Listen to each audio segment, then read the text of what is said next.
মা ভিক দিটা দেবো।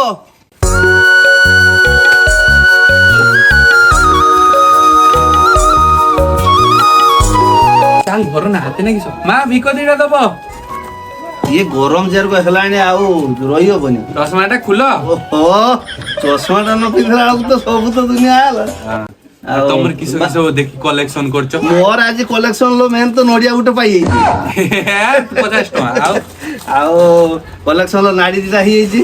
ଆଉ ଇଏ ଗରମକୁ ନାଡି ଝୋଳ ଆଉ ବିଲାତି ପାଇଯାଇଛି ଆଉ ବାଇଗଣ ବି ହେଇଛି। ଯାହା ବକ୍ତେ ରୋଷେଇ ହେଇଯିବ। ସେ କାହା ଗାଁର ଭୋଜି ଥିଲା କି? ସେ ଭୋଜି ଥିଲା ଗାଁ ଜଣଙ୍କର ସମସ୍ତେ ଦି ଦିଟା ବିଲାତି ଆଳୁ ବାଇଗଣ ଦେଇଦେଲେ। ବାସ୍ ହେଇଗଲା ଆଉ। ତୋର କିସ କିସ କଲେକ୍ସନ ହେଇଛି? ମୋର ମୁଁ କହିପାରିବିନି କଲେକ୍ସନ ନୁହେଁ, ମୁଁ ଚୋରି କରି ଆଣିଛି।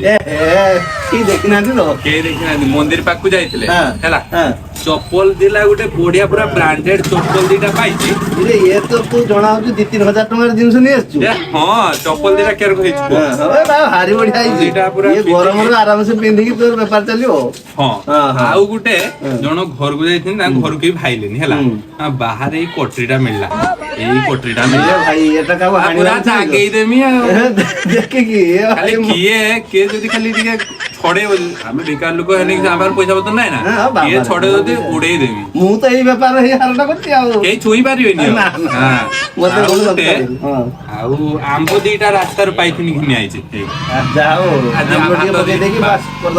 ଆଉ ଗୋଟେ ଟିଫିନ ଆଣିଛି। ଏଇ ଟିଫିନ ଟା ଜାଣିଛ ନା କିଛି ହବ?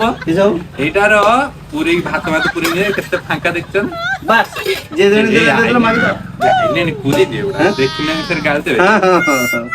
ମା ଭିକ ଦିଟା ଭିକ ଦିଅ।